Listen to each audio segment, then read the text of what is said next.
Jordan Florentin est avec nous, bonjour. Bonjour. Merci d'être avec nous, vous êtes rédacteur en chef au service politique du Livre Noir qui est un site internet. Merci d'être avec nous et si vous êtes sur ce plateau aujourd'hui, c'est parce que vous avez porté de graves accusations ce week-end sur les réseaux sociaux, puisque vous avez affirmé avoir été séquestré et menacé de mort par Yacine Bellatar, humoriste, Yacine Bellatar qui était en spectacle. Vous êtes là pour nous raconter précisément ce qui s'est passé. Vous étiez en reportage lors du spectacle de Yacine Bellatar, c'est bien ça? Tout à fait, merci de me recevoir. Effectivement, je réalisais pour le média Livre Noir dont je suis journaliste un reportage concernant Yacine Bellatar, à savoir est-il un homme politique ou un humoriste. Pour ce reportage, je me suis rendu à son spectacle donc dans le théâtre des 10 heures dans le 18e arrondissement, accompagné d'un jeune collègue de Livre Noir. On réalise des interviews en toute légalité dans la rue de son public, on participe au spectacle, tout se passe très bien.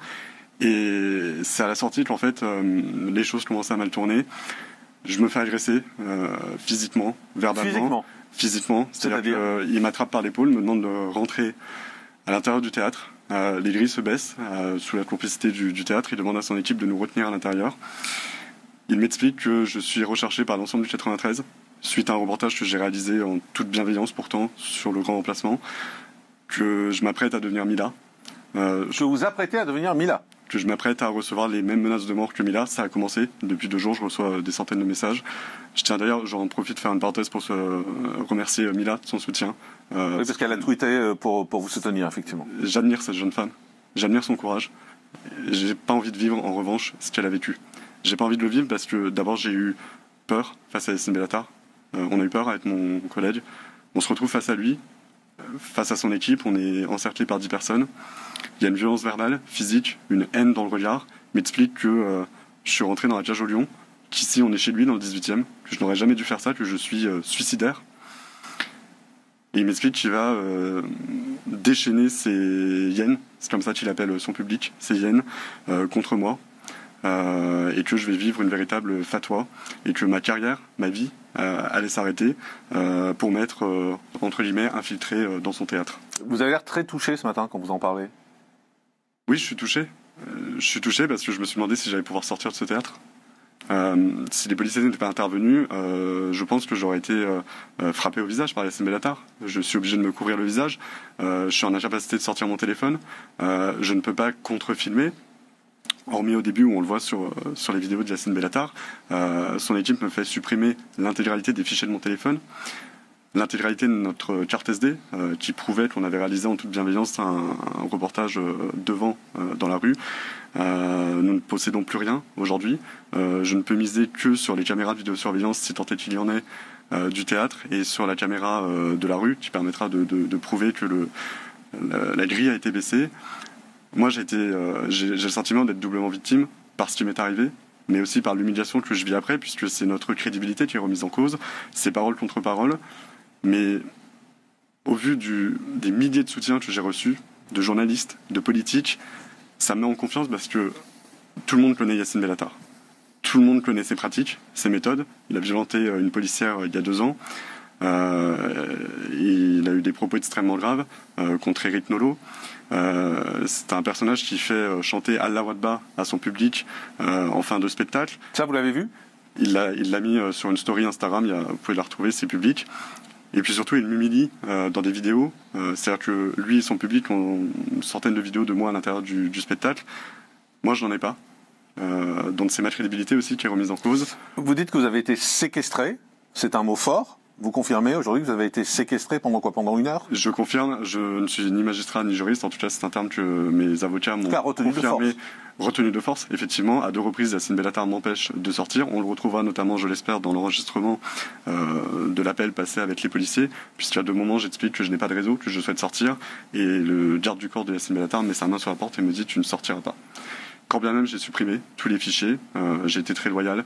Nous n'avons piégé personne et je tiens d'ailleurs à m'expliquer sur la grave diffamation de Yacine Bellatar qui explique que nous nous serions fait passer pour des journalistes de Brut ou Combini. Ouais. Moi je suis allé dans les cités d'Aulnay-sous-Bois, j'ai réalisé ce que beaucoup de journalistes n'auraient peut-être pas osé faire. J'ai eu ce courage d'aller sur le terrain. Je suis un journaliste de terrain, d'investigation. Je suis allé vers des jeunes avec un micro où il est affiché Livre Noir. J'ai absolument pas peur. Je n'ai pas peur des intimidations de Yacine Bellatar. Notre métier, on va le continuer. Et si je suis allé dans des cités avec un micro Livre Noir, je vois mal comment j'aurais pu avoir peur d'aller au théâtre de Yacine Bellatar en explicitant que j'étais un journaliste de Livre Noir. Ce qui se passe est extrêmement grave parce que, au-delà de ma personne, c'est mes proches qui peuvent être mis en danger, qui n'ont pas envie de voir leurs enfants, leurs petits amis, leurs frères agressés. C'est des centaines de messages qu'on commence à recevoir. C'est la profession, au-delà de moi, qui est attaquée par Yacine Bellatar. C'est l'idée qu'en France, on peut se permettre de retenir des journalistes 1 heure dans un théâtre. D'ailleurs, une dame que l'on voit sur la vidéo de Yacine Bellatar dit « c'est normal vu ce que vous avez fait ». Ce qu'on a fait, c'est réaliser des interviews de son public dans la rue en toute légalité devant le théâtre. Et on accepte l'idée qu'aujourd'hui, un humoriste retienne 1 heure des journalistes, quand bien même ils ont été loyaux, ils ont supprimé tous les fichiers. Ce qu'on a fait, on l'a fait sous ses yeux. Et si la police n'était pas intervenue... Qui a appelé la police? Alors Yacine Bellatar a appelé de son côté la police, ce que je n'ai pas compris d'ailleurs, puisque nous avions supprimé les fichiers, et il a appelé le premier, puisque lui avait son téléphone, il a appelé la police pour que les agents de police viennent confirmer que tous les fichiers avaient été supprimés. Ce qui me rassurait d'ailleurs, puisque j'aurais pu prouver aux policiers que je n'avais rien fait d'illégal à l'intérieur du théâtre. Je dois préciser qu'on a appelé bien évidemment Yacine Bellatar, puisqu'on vous recevait aujourd'hui. On lui a proposé de venir dans cette émission, on lui a proposé d'intervenir en Skype s'il souhaitait, on lui a proposé de venir le même temps que vous, à la suite de vous, et on n'a plus de nouvelles après lui avoir fait cette proposition. En revanche, il a fait, et parce que je pense que c'est intéressant de l'écouter aussi, il a fait une vidéo sur son compte Instagram, une petite vidéo, on va la regarder, parce qu'il vous accuse en effet de vous être fait passer pour quelqu'un d'autre. On l'écoute et on en parle après. Écoutez, merci pour les messages de soutien. Je suis très choqué évidemment que des racistes soient venus hier au théâtre pour nous piéger. C'est le site Livre Noir, retenez bien ce nom. Quand vous les voyez dorénavant, sachez qu'ils vont vous piéger. Évidemment, on va donner une suite judiciaire à tout cela. Là, je vais aller jouer mon spectacle, car malheureusement, je ne répondrai pas autrement. C'est très grave ce qui s'est passé. J'en appelle à Combini et Brut, car leurs noms ont été utilisés pour essayer de nous approcher. Et surtout d'expliquer à tous les journalistes qu'il serait peut-être temps de se poser les questions, de savoir à qui on laisse le narratif de ce pays. On n'est pas les uns contre les autres, on est surtout ensemble. Ah oui, j'ai aussi oublié de dire au rap français, vraiment les gars, ceux qui viennent me serrer la main, soyez des hommes, d'accord? Parce que vous êtes pour la plupart là des gros merdeux. Vous laissez le Front National monter sans bouger votre cul. Et je tenais à vous dire, vous faites peur à personne. Moi, je vous le dis, je m'appelle Yacine Bellatar. Vous êtes très inquiétants, les rappeurs, et on se souviendra de ceux qui n'ont rien dit. Parce que là, ce qui se passe, c'est juste que vous valez rien. Même les fachos, ils sont plus engagés que vous, je vous le dis. Alors, il y a plusieurs choses, Jordan Florentin, dans ce qu'il vient de dire. Il dit que vous êtes raciste, déjà, que vous travaillez pour un site raciste. C'est ce qu'on comprend. Qu'est-ce que vous avez à dire face à ça? D'abord, je voudrais dire que je trouve très violentes les images et ça me fait beaucoup de peine de les voir. D'abord parce que nous, on fait notre métier avec honnêteté, avec intégrité. On n'a jamais accusé de choses de la sorte. Ce qui a déplu à Yacine Bellatar, c'est simplement que, enfin, des journalistes vont montrer la réalité, une réalité qui lui déplaît. Il faut quand même se rendre compte qu'il en appelle au rap français pour le défendre face à une espèce de menace qu'il explique culturelle de journalistes qui auraient pris le pas et qui ont fait monter le Front National. D'ailleurs, il le dit dans ce spectacle, c'est vous tous, ces journalistes qui permettez, donc c'est vous, c'est moi, qui permettez à Éric Zemmour d'être à 20%. Non, ce qui permet à Éric Zemmour d'être à 20%, c'est qu'il y a une réalité qu'on nous a cachée depuis trop longtemps et nous, c'est notre métier de la montrer. Maintenant, sur ces propos, moi je m'en remets à mes avocats, je m'en remets à la justice. J'ai pas honte de ce que j'ai fait.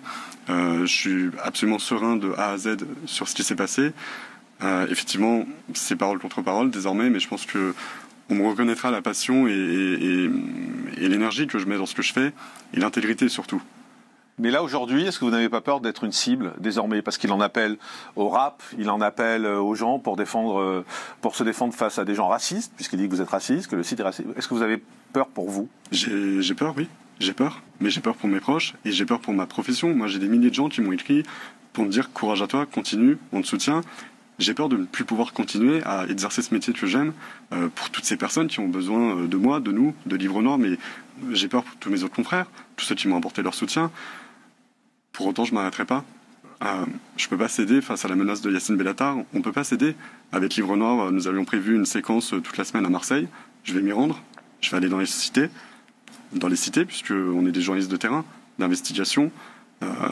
Oui, ça leur fait mal. Ça leur fait mal tout simplement parce qu'enfin, on a une vérité qui éclate. Vous savez, le reportage sur le grand remplacement, à aucun moment, à titre personnel, moi j'ai dit que ça existait, ou en tout cas, je n'ai pas fait un reportage scientifique sur ce terme. Je suis un des rares peut-être à aller voir ces jeunes et à leur avoir posé la question, qu'est-ce que vous en pensez? J'ai toutes les vidéos. À aucun moment ces jeunes n'ont été piégés. Mais le fait que Yacine Bellatar appelle ces jeunes, les monte contre moi, c'est-à-dire qu'au moment où nous étions séquestrés, au moment où Yacine Bellatar m'explique que tous ces jeunes sont à ma recherche, il les appelle, il passe 2 coups de téléphone en direct et leur dit « Venez, j'ai votre journaliste, il est ici chez nous, il est enfermé ». Il faut s'imaginer la violence psychologique sur le moment. Yacine Bellatar, foudrage, les yeux mais remplis de haine face à moi. J'essaie toujours de mettre de la bienveillance dans tout ce que je fais. On reconnaît peut-être ma bonté, ma naïveté. C'est peut-être pour ça aussi que j'ai cru que ça allait bien se passer. Je m'attendais absolument pas à ça et certainement pas à ce que mon nom soit mis en danger et surtout que Yacine Bellatar m'explique que c'est moi qui l'aurais mis en danger. Jamais j'aurais pu penser qu'aller voir un spectacle mettrait en danger un humoriste simplement parce que nous nous posons la question à savoir si c'est un humoriste ou un homme politique. Est-ce que ce matin vous avez la réponse à la question que vous posiez? Est-ce que c'est un humoriste ou un homme politique? Je pense que c'est fondamentalement un homme politique et j'invite tous les journalistes et peut-être même le ministère de l'Intérieur à s'intéresser de plus près à son spectacle. C'est un spectacle où Yacine Bellatar démarre en posant une question, y a-t-il des blancs dans ma salle? Nous sommes 5 blancs dans la salle. 5 blancs dans la salle? 5 blancs dans la salle. 5 à lever la main. Et il dit, mais en ricanant, il explique, en vannant, mais qu'est-ce que vous faites là? C'est un spectacle pour les Noirs et les Arabes. Et il conclut en disant qu'il n'est pas communautaire. Il explique qu'on est chez lui, dans le 18e. Il m'explique que je n'avais... Qu'est-ce que ça veut dire? C'est une zone de non-droit culturel, qu'il y a des territoires où on n'a plus le droit d'aller. Moi, je l'ai dit, les yeux dans les yeux à Yacine Bellatar. Je suis journaliste, mais au-delà de ça, je suis citoyen français. En France, je suis partout chez moi. Et si je veux aller en pleine nuit à Aulnay-sous-Bois, j'y vais. Et c'est pas lui qui m'en empêchera. Merci Jordan Florentin, merci beaucoup d'avoir été avec nous et bien évidemment Yacine Bellatar, s'il a envie de s'expliquer, il peut s'expliquer dans cette émission, il peut venir tout à l'heure même, voilà, il sait où nous joindre puisqu'on l'a joint. Juste un dernier mot parce que vous me disiez je vais aller à Marseille, c'est pas un peu de la provoque aujourd'hui dans la situation actuelle après ce qui s'est passé d'aller à Marseille cette semaine? Je pense pas que ce soit de la provocation mais plutôt du courage et c'est simplement l'exercice de attention à vous. Bien sûr, mais si je le fais pas, qui le fera? Il n'y a pas beaucoup de journalistes qui vous ont soutenu quand même officiellement? À gauche, c'est sûr que non. Et je m'étonne d'ailleurs qu'aucune société de journalistes n'ait... Peut-être qu'on ne se rend pas compte de ce qui s'est passé, mais je remercie tous ceux qui, par milliers, m'ont envoyé des messages de soutien. Et c'est grâce à eux que je tiens, et c'est grâce à eux que Livre Noir continuera.